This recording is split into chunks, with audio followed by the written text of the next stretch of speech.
Bismillahirrahmanirrahim. Assalamualaikum warahmatullahi wabarakatuh. Kembali lagi di channel Robotik Nusantara.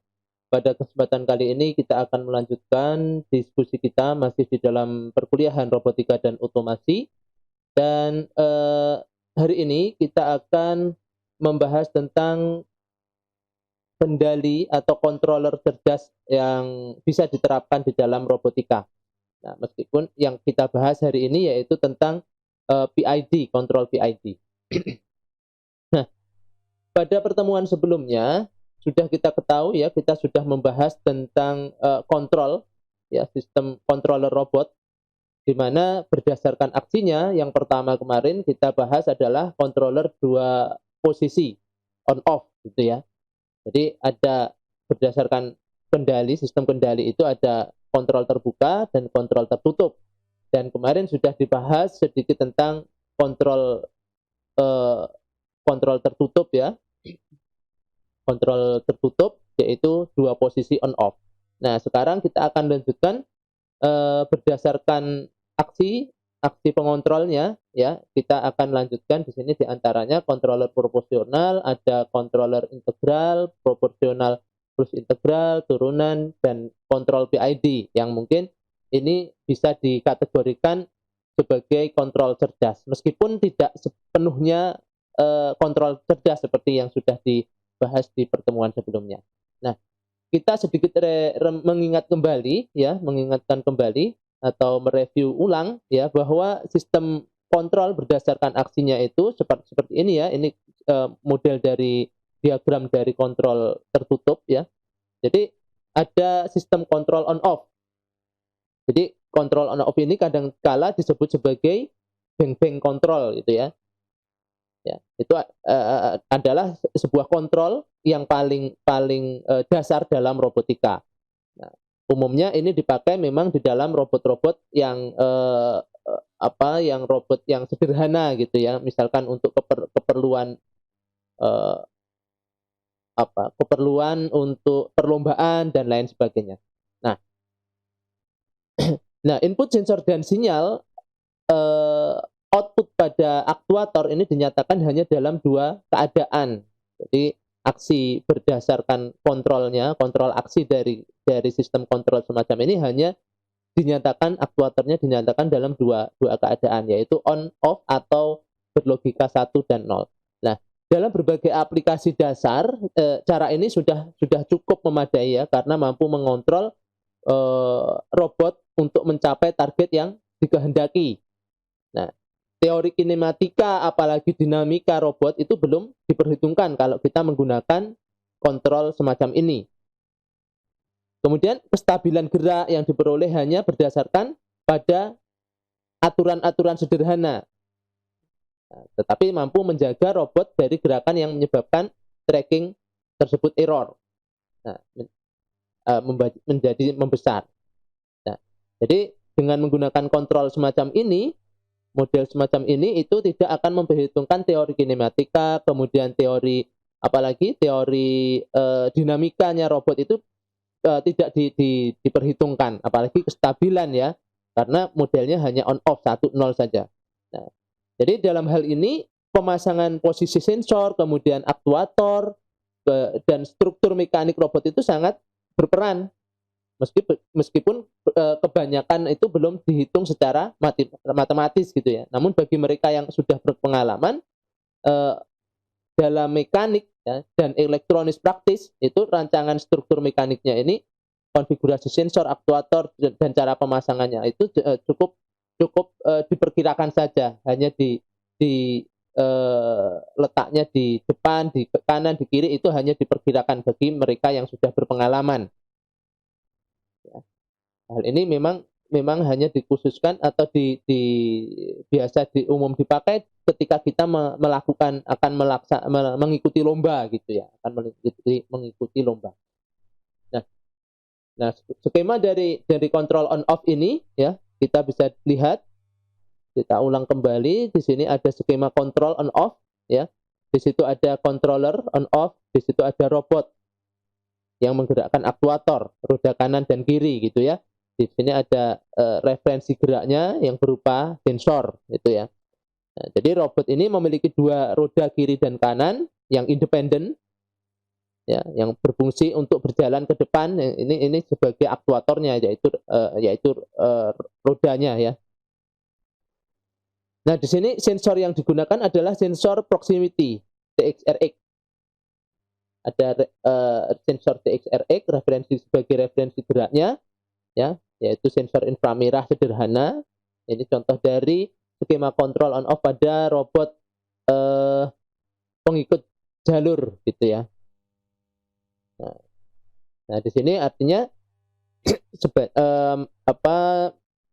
infrared ini berjumlah dua buah yang memberikan nilai 1 jika berada di jalur, dan dia akan bernilai 0 ketika di luar jalur, gitu ya.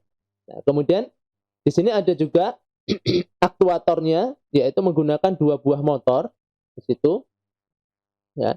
Ada dua buah motor DC dengan gearbox yang dikemudikan secara on off. Nah, ini rangkaian interface untuk setiap motornya, ya, bisa digunakan rangkaian interface semacam ini. Jadi di situ ada 74HC04 sebagai drivernya, di situ ada relay. Nah, ini relaynya. Nah, ada relaynya. Kemudian ini untuk A1 itu untuk motor sebelah kiri, A0 itu sebelah kanan. Nah, kalau kita acu pada algoritmanya, ya, di sini ada algoritma yang bisa diterapkan di dalam kontrol tadi, di dalam kontrol rangkaian interface ini, ya. Jadi input referensinya apa? Di situ PB7, dia mengacu pada port 7, PB1, PB0, gitu ya. Kalau port 7 PB7-nya itu 0, maka output yang dikehendaki pada rangkaian motor ini, PA1, itu akan 0. Ya, kemudian PA0-nya itu akan 0 juga. Nah, gitu ya. Nah, fungsi ini berdasarkan algoritma yang akan ditanamkan, algoritma on off tadi yang bisa ditanamkan di dalam robot tersebut kalau kita menggunakan kontrol on off. Nah, ini penyelesaian algoritmanya. Di situ ada kontrol on off di atas itu, ya, berdasarkan tabel ini. If PB7 sama dengan 0, then PA1 sama dengan 0, PA0 sama dengan 0. Jika PB7 sama dengan 1 dan PB1 itu 0 dan PB0 sama dengan 0, maka PA1 0, PA0 itu 0, dan seterusnya, tergantung algoritma. Jadi ketika kita ingin menerapkan kontrol semacam ini, ya, kita harus buat tabel fungsi setiap kontrolnya berdasarkan referensi sensornya, input referensi sensornya seperti apa, ya. Tuh, input dari sensor, input dari berdasarkan pergerakan motor itu kan bergantung dari sensornya. Nah, sekarang kita lanjutkan ke kontrol pertama, kontrol cerdas, yaitu kita ambil contohnya yaitu PID, ya, PID. Kita bahas terlebih dahulu yaitu kontrol proporsional. Di dalam PID itu kan ada P proporsional, I, I-nya itu adalah integral, D-nya itu derivatif, gitu ya. Jadi yang pertama kita bahas kontrol proporsional. Nah, di sini kita menggunakan skema loop tertutup, ya.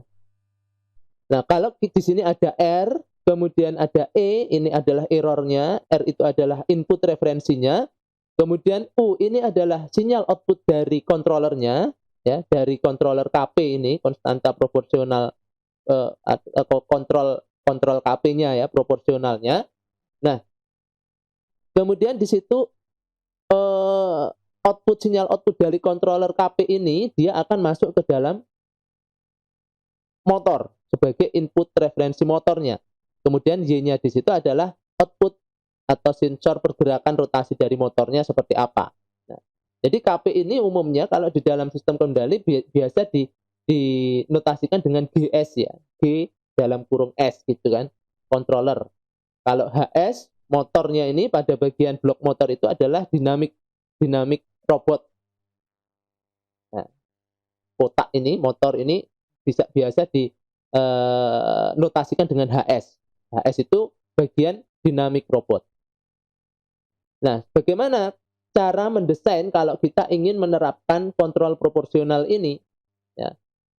Bagaimana cara mendesainnya di situ, ya? Jadi KP di sini pada blok KP ini itu berlaku sebagai gain atau penguat saja tanpa memberikan efek dinamik kepada kinerja controller. Nah, jadi penggunaan kontrol P ini dia memiliki berbagai keterbatasan ya, sifat ya, keterbatasan sifat yang kontrol yang tidak dinamik. Ya. Jadi persamaannya di sini untuk controller U-nya, output dari controller proporsional ini ya, U yang dinotasikan U kecil itu, U sama dengan dirumuskan dengan KP kali error. Jadi E input ke konstanta proporsionalnya dikalikan matematik dari KP-nya, hasil KP-nya ini. Nah, jadi ini cocok untuk untuk pemula ya. Kalau kita ingin mempelajari kontrol robot dengan menggunakan PID ini, kontrol cerdas, meskipun sebetulnya PID ini bukan kontrol cerdas ya. Jadi dia akan cocok untuk menggunakan ini. Nah, kemudian ilustrasi dari kecepatan motor ini, controller ini ya, ilustrasi kita bisa mengilustrasikan.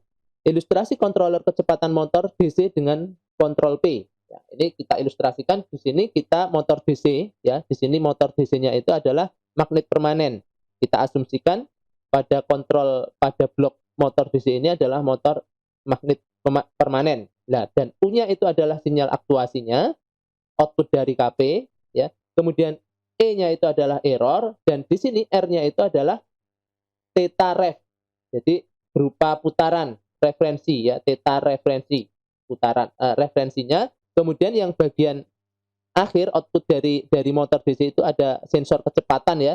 Di situ berupa poros motor menggunakan sensor rotary encoder bisa kan. Nah, di situ dinotasikan dengan Y ya. Di situ adalah theta ACT itu adalah aktualnya, aktuasinya. Jadi kita akan mengontrol kecepatan motor pada rangkaian ini itu motor DC MP atau motor DC magnet permanen gitu ya dengan kontrol P dalam fungsi waktu T. Di situ ada dalam kurung T ya di situ ya. Maka output controller UT ya di situ dapat dirumuskan sebagai berikut ya. UT sama dengan KP dikalikan dengan theta referensi T min theta aktual T. Nah, ini rumus ketika kita ingin mengontrol kecepatan motor DC dengan kontrol P. Nah, jadi nilai output controller U di situ ya. Nilai output UT ini tergantung kepada perkalian antara error ya ini kecepatan referensi dikurangi dengan kecepatan atau theta referensi itu ya, theta referensi, kecepatan referensi dikurangi dengan kecepatan aktual.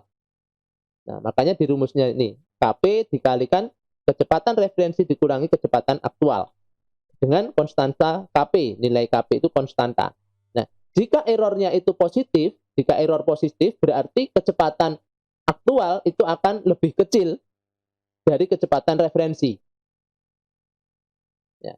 Kalau di errornya ini, bagian error E itu bernilai positif, berarti kecepatan aktualnya itu akan lebih kecil dari kecepatan referensi. Nah, jika errornya di sini menghasilkan error negatif, berarti kecepatan aktualnya itu akan lebih besar dari kecepatan referensi. Nah, sekarang pertanyaannya, dapatkah error pada kontrol P untuk kecepatan ya terutama itu menuju 0? Nah, jadi kita kembali ke persamaan di sini, UT sama dengan KP kali T referensi, theta referensi ya, theta referensi ini kecepatan referensi dikurangi theta referensi, theta aktual dari T berdasarkan waktu. Nah, jika kecepatan aktualnya itu sama dengan kecepatan referensi, maka sinyal output itu akan menjadi 0 karena errornya 0. Sinyal output berarti yang U-nya ini ya, U. Output dari KP, dari blok KP yang U, sinyal aktuasinya ini itu akan bernilai menjadi 0 karena errornya juga 0. Nah, dari segi rangkaian ini ya, jadi sinyal output 0 ini akan menyebabkan motor itu tidak mendapat sinyal aktuasi lagi. Kan gitu. Jadi sinyal outputnya itu 0, berarti artinya ini akan menyebabkan motor itu tidak mendapatkan sinyal aktuasi lagi. Jadi sinyal dari motor ini, sinyal aktuasi ini berarti dia tidak masuk ke dalam motor karena sinyal outputnya adalah 0. Nah, akibatnya apa? Akibatnya poros pada motor ini akan berhenti berputar ya. Begitu putaran poros motor ini mulai berkurang, maka sensor ini akan mendeteksi bahwa kecepatan outputnya itu tidak lagi sama dengan kecepatan referensi. Jadi kecepatan aktualnya itu akan lebih kecil dari kecepatan referensi. Artinya error itu tidak lagi 0 kalau kecepatan aktualnya itu lebih kecil dari kecepatan referensi. Akibatnya controller ini akan mulai lagi mengirimkan sinyal aktuasi UT positif sehingga motor kembali menambahkan kecepatannya. Nah, ini berdasarkan sinyal aktuasinya dan error yang dihasilkan. Itu kan. Artinya seperti itu. Demikian juga dengan perulangan. Dia akan berulang seterusnya. Sehingga error pada kontrol P ini tidak dapat mempertahankan error yang selalu 0. Atau dengan kata lain dalam kondisi steady state. Jadi error pada kontrol P itu tidak bisa 0 gitu ya. Error pada kontrol P itu tidak bisa 0. Atau bisa disebut dengan steady state error. Nah, kita ambil kasus misalkan kontrol P pada motor DC. Ini ada sebuah rangkaian kontrol untuk motor DC magnet permanen ya. Nah, motor DC yang akan di sini.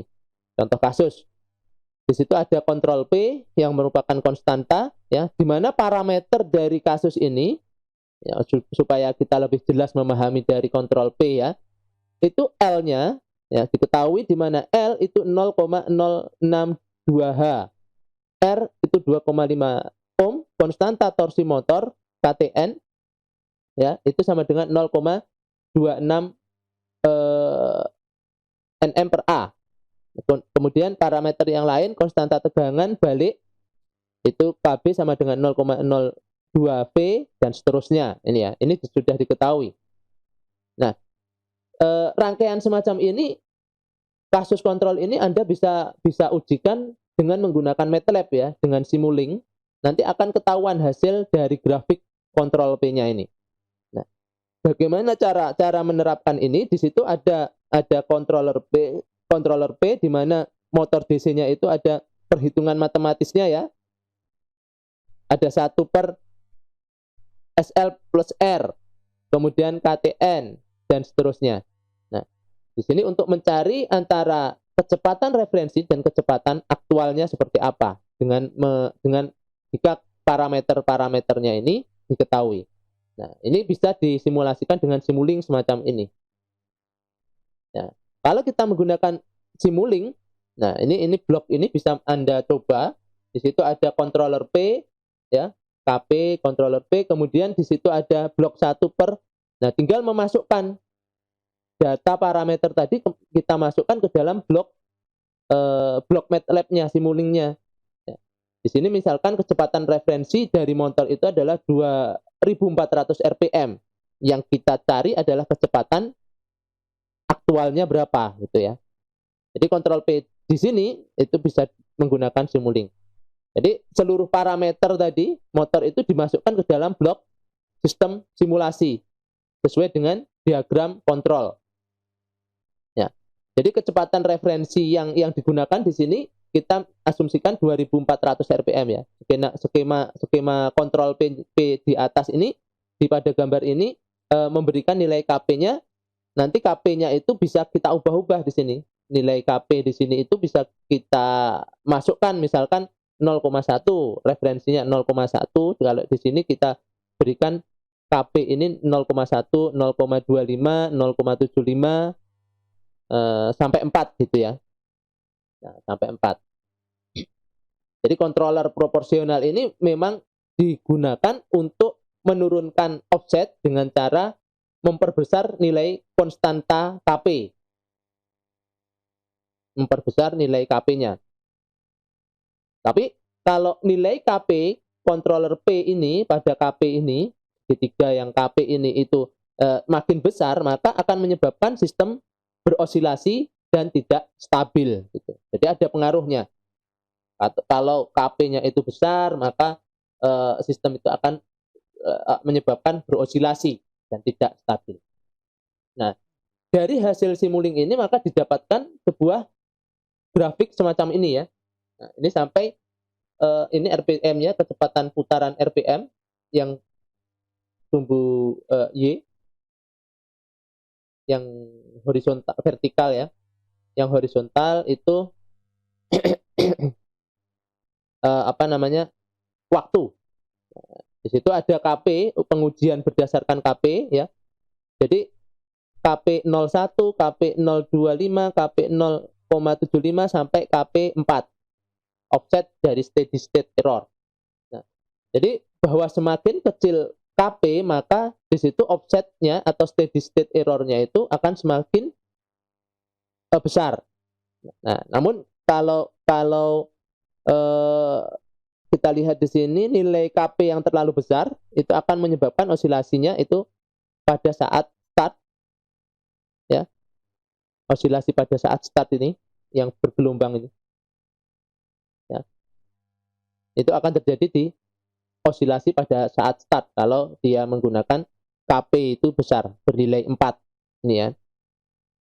Nah, jadi kontrol P itu dapat digunakan sendiri dalam pengaplikasiannya. Jadi beberapa aplikasi seperti kontrol temperatur, pada heater, sistem penghemat energi, AC, dan lain sebagainya itu cukup memadai dengan menggunakan kontrol P saja. Ini kalau kita berbicara kontrol P. Nah, sebagai contoh soal misalnya, di situ ada controller proporsional dipergunakan untuk mengatur ketinggian air dalam tangki, di mana ketinggian air itu dapat diatur melalui mulai dari 0 M sampai 9 meter. Nah, itu air akan dikendalikan pada ketinggian 5 meter, di mana katup menutup penuh pada ketinggian air 5,5 meter dan membuka penuh pada ketinggian air 4,5 meter. Nah, hal ini bisa dijawab di sini, proporsional band dan konstanta proporsionalnya berapa? Yang ditanya adalah proporsional band dan konstanta proporsional. Jawabnya error pertama. Error pertama tentu di situ tadi kita tahu bahwa di sini berapa? Error pertama itu 5,5 meter dikurangi 5 meter sama dengan 0,5, ya kan? Sini 0,5 meter. Jadi katup menutup penuh. Error 2, 4,5 min 5. Jadi hasilnya min 0,5. Katup membuka penuh. Nah, kalau kita persentasekan di dalam bentuk persen, itu min 0,5 per 9 dikalikan 100, itu hasilnya min 5,6%. Ya. 0,5 bagi 9, ini 9 itu didapat dari maksimum ya, ketinggian air maksimum di situ 9. Jadi proporsional band-nya kalau kita hitung berada pada selang error min 5,6% sampai plus 5,6%, atau total proporsional band errornya itu sama dengan 11,2%. Nah, selanjutnya kalau kita ingin lihat konstanta proporsionalnya berapa? Konstanta proporsionalnya luaran controller dari KP tadi ya, untuk mengatur katup dari menutup penuh 0% sampai membuka penuh 100%, maka konstanta proporsionalnya itu keluaran per error. Jadi KP sama dengan 100 min 10% dibagi dengan 11 proporsional band-nya tadi, dibagi 11,2%. Hasilnya adalah KP-nya adalah 8,9. Ini KP konstanta proporsionalnya itu 0,9. Nah, ini kalau kita ingin mencari konstanta proporsionalnya dari permasalahan soal tadi. Nah, selanjutnya kita masuk ke dalam kontrol integral. Nah, ini kontrol integral itu seperti ini ya. Jadi ada juga sama, di situ ada R, ada E, ada U, ada Y. Jadi fungsi dasar dari kontrol I ini adalah menurunkan steady state. Menurunkan steady state pada error, pada E itu ya. Jadi kontrol I ini memang jarang sekali digunakan independen, digunakan secara mandiri. Tidak seperti kontrol P tadi bisa diimplementasikan pada aplikasi, bisa diaplikasikan secara mandiri, ya. Tetapi kalau I ini akan sulit atau jarang sekali diimplementasikan kalau kita menerapkannya hanya pada suatu aplikasi dengan menggunakan kontrol integral saja. Biasanya kalau kita menerapkan kontrol integral itu akan dikombinasikan dengan kontrol P untuk memperbaiki respon guna mencapai error yang minimum. Nah, kita ketahui bahwa di sini controller integral itu dirumuskan dengan UT terhadap waktu ya, UT sama dengan KI integral 0 sampai T E T dt.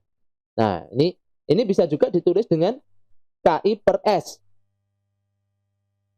Jadi jika ET-nya itu ET ini ya, pada bagian ET ini, jika ET itu E dalam kurung T itu mendekati konstanta, artinya mendekati konstanta ini bernilai bukan 0. Maka nilai UT-nya ya, yang dihasilkan, sinyal output-nya itu akan menjadi sangat besar. Sehingga diharapkan dapat memperbaiki error. Tetapi kalau ET-nya itu mendekati 0, maka efek kontrol I-nya itu akan semakin kecil. Kontrol integralnya ini akan semakin kecil. Nah, yang perlu diperhatikan bahwa kontrol I ini itu dapat memperbaiki respon steady state. Makanya kontrol ini tidak bisa berdiri sendiri. Dia akan memperbaiki respon kontrol yang lain, misalkan kontrol proporsional P tadi ya. Nah, tentu di sini perlu ada pemilihan nilai KI-nya, konstanta integralnya, controller integral ini. Yang tidak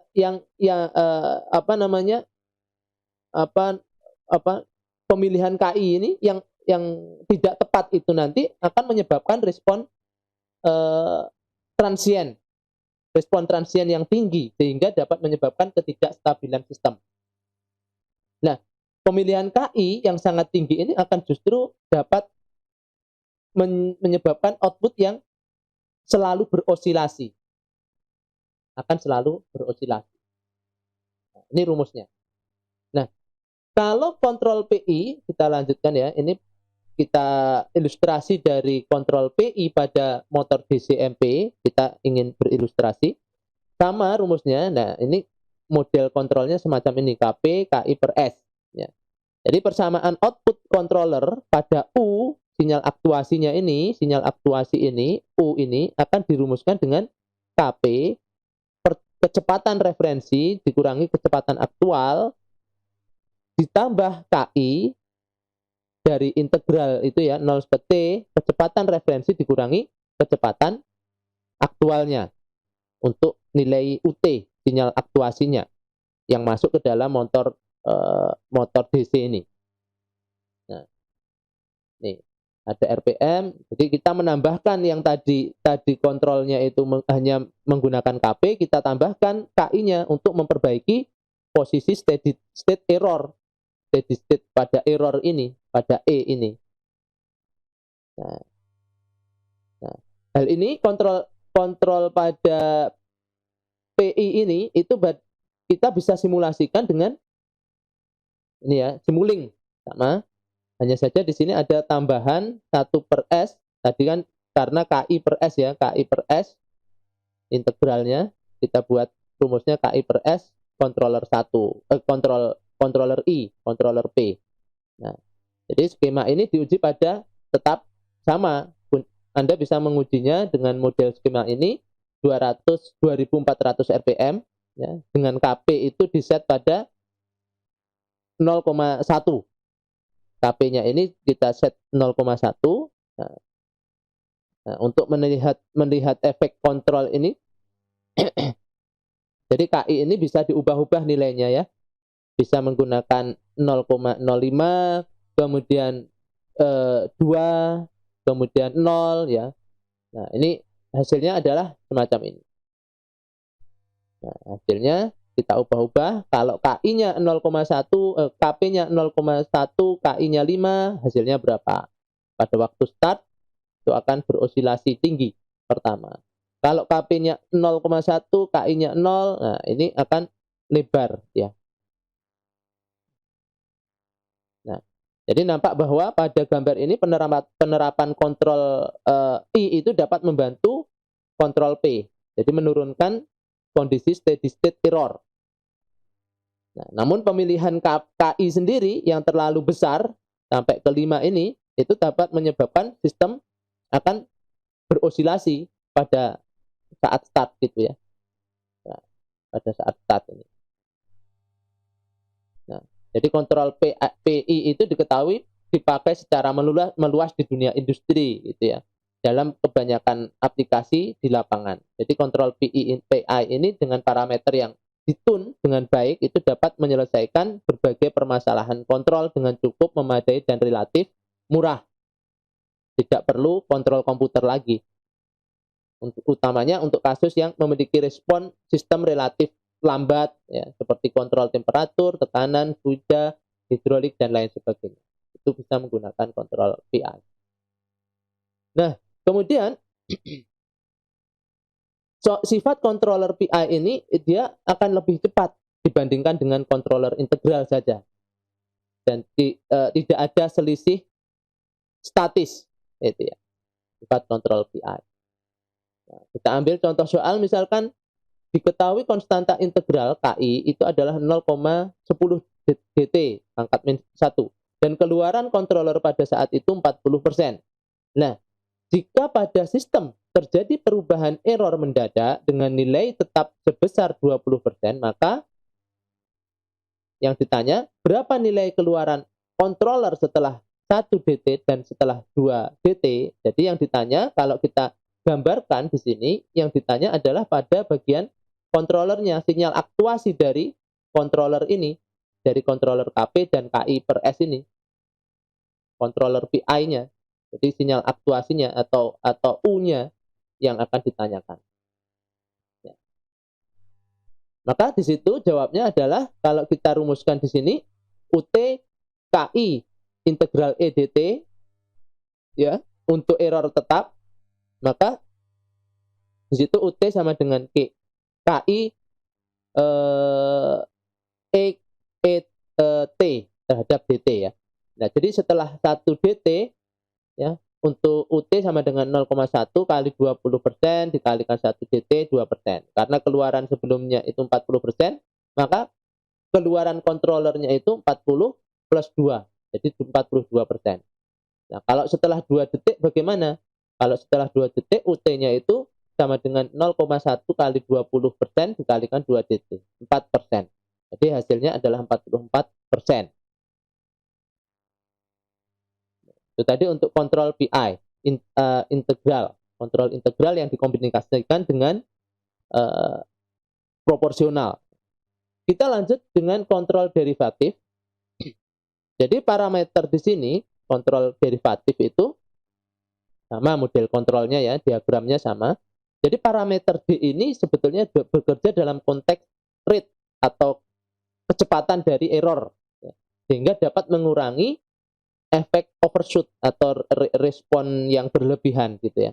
Jadi dalam menuju steady state. Dengan kata lain apa? Seolah-olah kontrol D itu mampu memprediksi error yang akan terjadi, memprediksi pada E ini ya, dari kecepatan error yang dihitung sebelumnya. Nah, parameter kontrol D itu dapat diilustrasikan dalam gambar semacam ini. Jadi KD DE terhadap T per DT ya. Itu rumusnya. Nah, rumus KD DET per DT ini dapat disederhanakan menjadi S kali KD. Nah, sifat dari kontrol D ini bermain dengan konteks kecepatan atau rate dari error sendiri. Dengan sifat ini ia dapat digunakan untuk memprediksi error yang akan terjadi gitu ya. Jadi umpan balik yang diberikan itu adalah sebanding dengan kecepatan perubahan dari ET, sehingga controller itu dapat mengantisipasi error yang akan terjadi.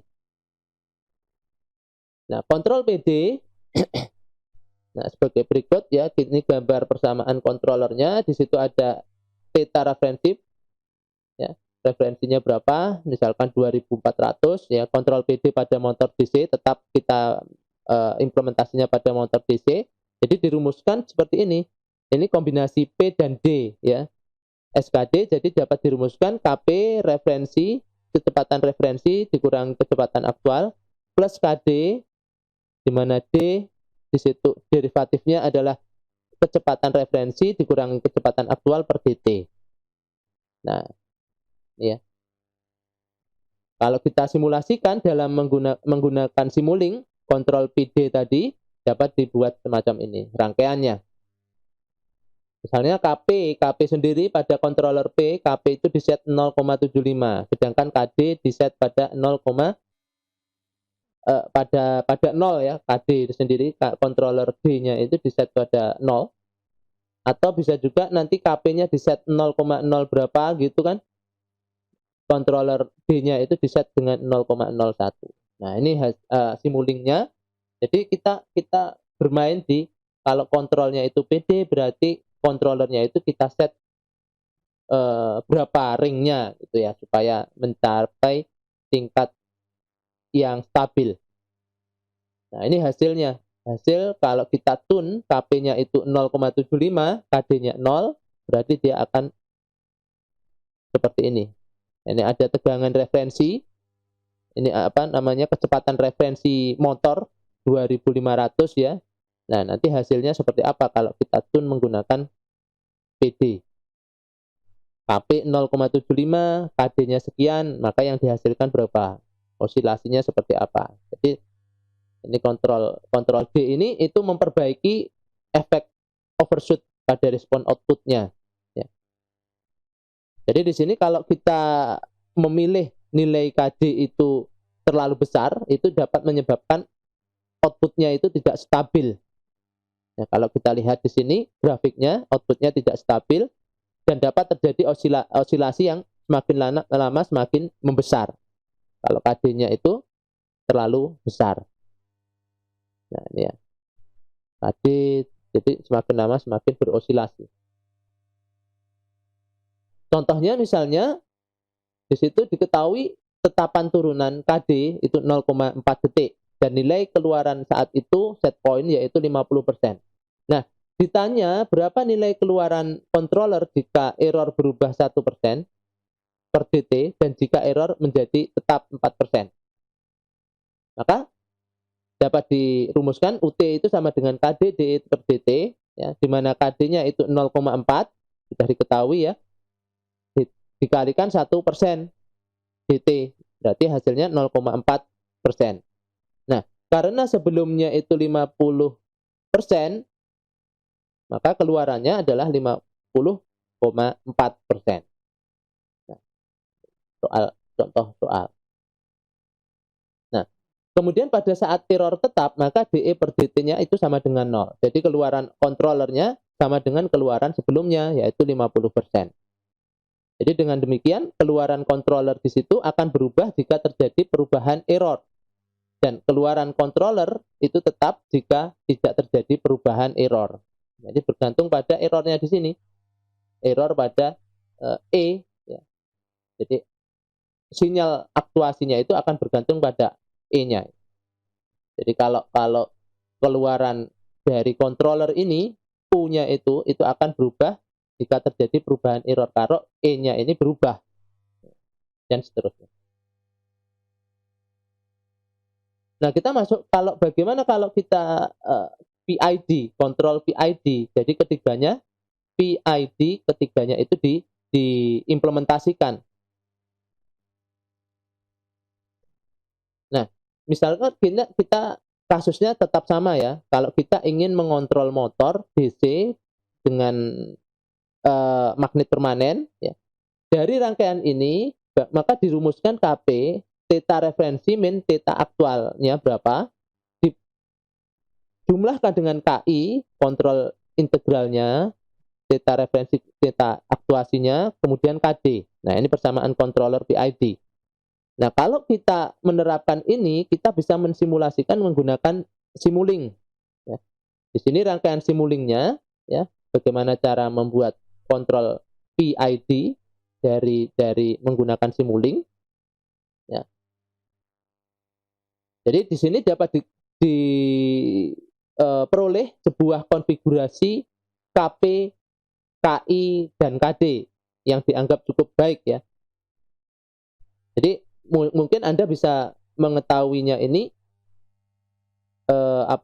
dengan melakukan Simulink, menggunakan Simulink. Di mana di sini untuk KP ini ya, kalau dari referensinya nilai KP-nya itu adalah 6,25, kemudian KI-nya itu adalah 6,5, KD-nya itu ada 0,1. Nah, jadi kalau kita menggunakan kontrol ini, kita harus mencun satu persatu antara KP, KI, KD ini. Mana yang lebih baik. Nah, ini respon dari kontrol kecepatan motor DP-nya, motor DC-nya ya. Kalau kita menggunakan di sini KP 625, KI 6,5, KD 0,1. Nah, di situ setting time-nya sekitar 0 sampai 0,1 second. Ya. Ini outputnya di sini. Outputnya pada tanda ini. Nah, ini nilai referensinya ya. Ini yang di dalam garis ini adalah nilai referensi, waktu referensinya, outputnya berapa. Nah, yang terbaik. Jadi mulai dari sini dia akan menjadi kontrolnya akan, responnya akan terhadap waktu itu akan lebih stabil, lebih baik dengan menggunakan kontrol KP, KI, dan KD ini. Nah, terima kasih. Itu tadi berkaitan tentang kontrol cerdas, yang salah satunya adalah kontrol PID yang bisa diterapkan di dalam pengendalian robot. Ya, masuk ke dalam kategori robot cerdas, meskipun PID ini adalah kontrol cerdas yang tradisional, yang lama gitu ya. Tapi cukup baik untuk diterapkan di dalam pengontrolan robot. Nah, silahkan mencoba untuk simulasinya menggunakan Simulink di dalam MATLAB untuk mengetahui dari kontrol-kontrol semacam itu yang telah dijelaskan tadi. Dan selamat belajar. Cukup sekian perkuliahan kali ini, pertemuan kali ini. Semoga bermanfaat. Wassalamualaikum warahmatullahi wabarakatuh.